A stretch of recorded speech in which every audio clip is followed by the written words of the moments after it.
आपने हमेशा धर्म की राजनीति की है, आपने हमेशा हिंदू मुसलमान को लड़ाने की राजनीति की है। ये कुर्सी पाने का जिहाद इन्होंने चला दिया है। ये बेईमानी कराते हैं, ये हिंदू मुस्लिम की बात करते हैं, ये गीता कुरान की बात करते हैं, विकास की कोई बात नहीं करते। बिल्कुल गारंटी है मोदी जी की, मोदी जी की गारंटी है। वैक्सीन दीदी कहा था भाइयों बहनों मेरी गारंटी है वैक्सीन लगाओ, सारे लोग हार्ट अटैक से मर रहे हैं। समझ में नहीं आता देश के प्रधानमंत्री कौन सा नारा देते हैं कि सबका साथ सबका विकास। ऐसा कौन सा विकास है ये? सड़कें नहीं है, पानी नहीं है, नल नहीं है, नाले नहीं है, स्कूलों की हालत खराब है। बल्कि कभी कभी तो मैं सोचता हूँ कि अंग्रेजों का शासन अच्छा था। अंग्रेजों ने जो बिल्डिंग बनाई, जो रेलवे स्टेशन बनाए, जो पुल बनाए, वो आज भी सलामत है। इनके राज में जो पुल और बिल्डिंग बन रहे हैं वो पुल धड़ाधड़ गिर रहे हैं। झूठ को ऐसे सफाई तरीके से बोलते हैं, ऐसी सफाई से बोलते हैं कि वो झूठ भी सच नजर आने लगता है। देश की जनता को बेवकूफ समझ रहे हैं। देश की जनता बेवकूफ नहीं है। बेवकूफी का चश्मा आपने 10 साल लगाया, वो चश्मा उतर चुका है। अब देश में जो विकास की बात करेगा वही देश पर राज करेगा।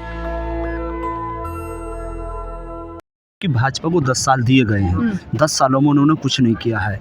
रही बात दिल्ली पश्चिम की, डॉक्टर उदित राज जी भाजपा को उस टाइम लात मार कर आए थे जब लोग भाजपा में भाग रहे थे जी। मगर उदित राज जी ने उस कुर्सी को पाना अच्छा नहीं समझा। देश हित में, जनता हित में भाजपा को लात मारी और देश को बचाने वाली, देश को चलाने वाली जो पार्टी उसमें आए और चुनाव लड़े। हार गए कोई बात नहीं है, जनता ने फिर 5 साल भाजपा को दिए। अब जो 5 साल दिए गए हैं, मैं दिल्ली की इस लोकसभा में घूम रहा हूँ। अगर दिल्ली ऐसी है तो मैं कहता हूं मेरे देश के गांव अच्छे हैं दिल्ली से।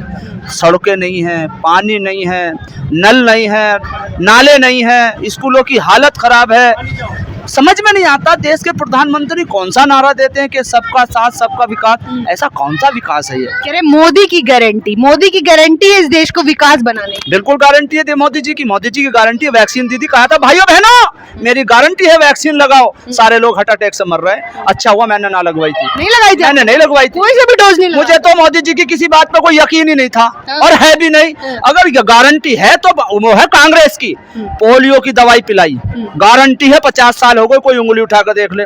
पीलिया, चेचक और एक और चली थी कोई दवाई, वो बीमारी, इन सब की बीमारी की दवा जो बनी वो कांग्रेस के राज में बनी और आज भी चमकी। आज भी कोई उंगली उठाकर दिखा दे।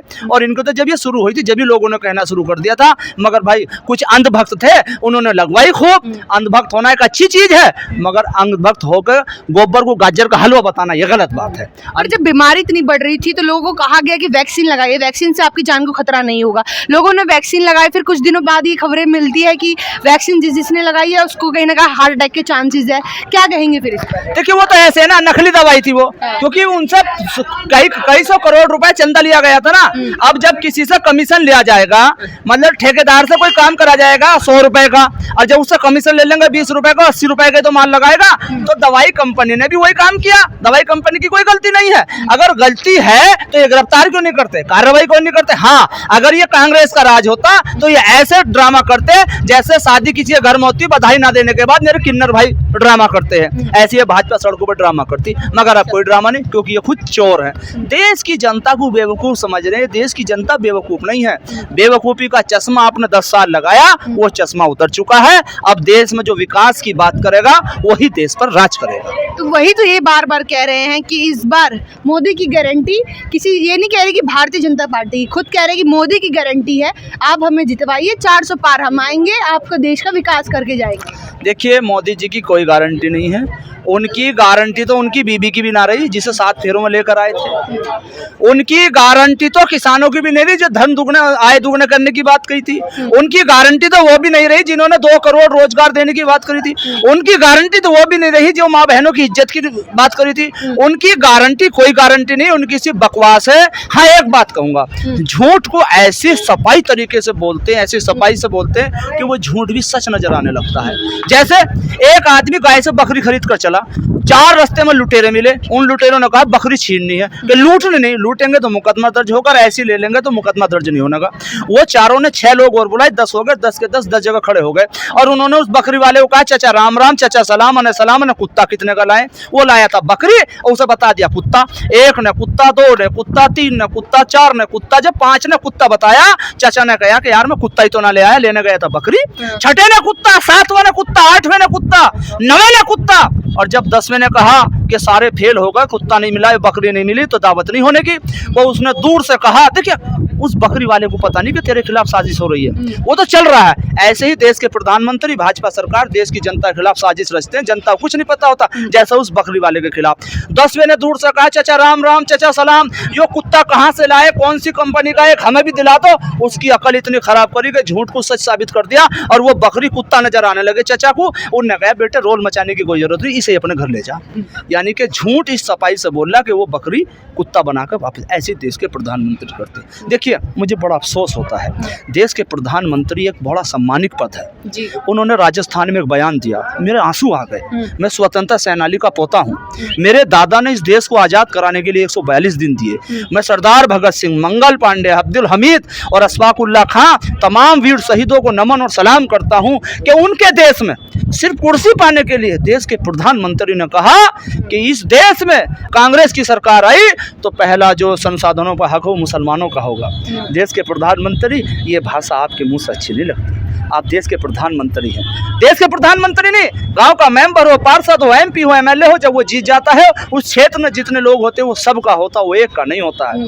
आप इस भाषा का इस्तेमाल कर रहे हैं। और मुझे सुकून जब होता जब ये कहते कि इस देश को अगर मंगल पांडे ने शहीद होकर कुर्बानी दी थी तो अशफाकुल्ला खां ने भी दी थी। मुझे सुकून जब होता कि आसाराम त्यागी ने अगर 1965 की लड़ाई में हिंदू बनकर देश के लिए कुर्बान हुए थे तो वीर अब्दुल हमीद ने भी कुर्बान होकर इस देश को बचाने का काम किया था। देश के प्रधानमंत्री, आप हिंदू और मुसलमान की बात करते हैं, अरे नहीं, ये हिंदू भी यही का है, ये मुसलमान भी यही का है। अब तो देखना है जो इनकी बात करता है वो कहाँ का है। मुझे लगता है देश के प्रधानमंत्री का नहीं बल्कि एक प्रचार मंत्री और टाटा बिरला, धीरू भाई अंबानी जैसे कहते हैं, उनके कहने से। वो तो बार बार ये बात कहते हैं कि कांग्रेस धर्म को बांटने का काम करती है। नहीं, देखिए कांग्रेस ने कभी भी धर्म को बांटने का काम नहीं किया। कांग्रेस एक ऐसी पार्टी है जिसने सबको साथ लेकर चलने का काम किया है। धर्म को बांटने का अगर कोई काम करते तो आप करते हैं। आपने हमेशा धर्म की राजनीति की है, आपने हमेशा हिंदू मुसलमान को लड़ाने की राजनीति की है। मैं नजाकत अली सीना ठोक कर कहता हूं, अगर कन्हैया को राजस्थान में मारा गया तो उसके गुनहगारों को सजा मिलनी चाहिए, अगर पहलू खान को मारा गया तो उसके गुनहगारों को भी सजा मिलनी चाहिए। ये लव जिहाद की बात करते हैं, अगर श्रद्धा को किसी ने मारा है तो उसको सजा मिलनी चाहिए, मैं उसका तलबदार नहीं हूं। मगर सबाना को अगर बरेली में मारा गया है तो उसको भी कहना चाहिए। अगर किसी और मुस्लिम लड़का हिंदू लड़की को मारता है तो उसे भी सजा मिलनी चाहिए। मगर शामली में अगर खुशनुमा का कत्ल होता है तो उसके बारे में भी बोलना चाहिए। देश के प्रधानमंत्री, आप हिंदू मुसलमानी, बल्कि मैं ये कहता हूं ये कभी लव जिहाद की बात करते हैं, कभी ये किसी और की बात करते हैं, कभी पाकिस्तान की बात करते हैं। अब तो मैं कहता हूं ये कुर्सी पाने का जिहाद इन्होंने चला दिया है। ये बेईमानी कराते हैं, ये हिंदू मुस्लिम की बात करते हैं, ये गीता कुरान की बात करते हैं, विकास की कोई बात नहीं करते।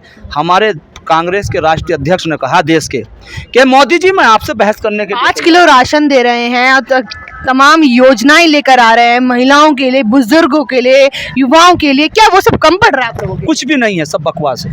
5 किलो राशन, एक घर में 2 आदमी है, 250 ग्राम सुबह का, 250 ग्राम शाम का, 1 किलो रोज का खत्म हो गया, 5 दिन में खत्म हो गया। शर्म आनी चाहिए। आप 5 किलो राशन पर कह रहे हैं कि हम 80 करोड़ों को 5 किलो राशन दे रहे हैं, तो आपने ये सिद्ध कर दिया है कि हमारे देश की जनता इतनी गरीबी और भूखमरी पे हो गई कि 5 किलो पर आश्रित है। और जनता भी 5 किलो अनाज लाइन में लगकर ऐसे लेती जैसे बड़ी भारी लूट पड़ रही है। इस देश की जनता को जागना होगा, अपने मत अधिकार का इस्तेमाल सही करना होगा, नहीं तो ये देश आज सोने की चिड़िया था, आने वाले वक्त में सोने की चिड़िया नहीं बल्कि गुलाम रह जाएगा। बल्कि कभी कभी तो मैं सोचता हूँ कि अंग्रेजों का शासन अच्छा था। अंग्रेजों ने जो बिल्डिंग बनाई, जो रेलवे स्टेशन बनाए, जो पुल बनाए, वो आज भी सलामत है। इनके राज में जो पुल और बिल्डिंग बन रहे हैं वो पुल धड़ाधड़ गिर रहे हैं। अभी आपने देखा होगा मुजफ्फरनगर में पुल गिरा, अभी हमारे नजियाबाद में एक पुल गिरा, और एक पुल अभी और गिरा था कहीं, वे पुल गिर गए। तो आप मानते हैं कि 10 साल में कोई भी विकास, उन्नति आप लोगों के हित में काम नहीं किए गए? नहीं किया गए। तो इस बार परिवर्तन होगा? होगा नहीं, हो क्या परिवर्तन? देखिए कुछ चैनल हैं जो उनकी वाह वाह कर रहे हैं, बाकी ये सोशल मीडिया के जो चैनल है ना, ये चैनल दिखा रहे हैं। अगर ये सोशल मीडिया के चैनल ना होते तो देश की सच्चाई और देश की जनता की सच्चाई सामने नहीं आती है। आज जिस दिन रिजल्ट आएगा 4 जून को सबको पता चल जाएगा, सबके सर्वे फेल हो जाएंगे, क्योंकि जनता की आवाज, भगवान की आवाज, वाहेगुरु की आवाज, अल्लाह की आवाज और भगवान की आवाज जब ये होती है तो इसमें आवाज नहीं होती है, तो सब धमाका करती है। तो इस बार लग रहा है कि सत्ता में परिवर्तन आकर रहेगा? जी बिल्कुल आकर रहेगा। इसलिए आकर रहेगा क्योंकि किसी भी चीज का नशा ज्यादा दिन नहीं रहता।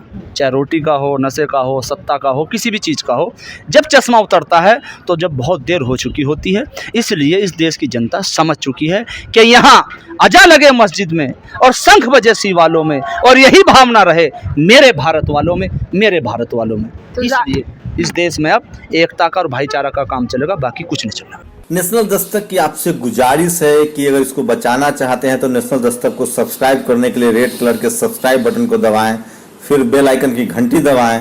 नेशनल दस्तक को बचाने के लिए बहुत जरूरी है कि हर खबर को शेयर करें, लाइक करें, कमेंट जरूर करें।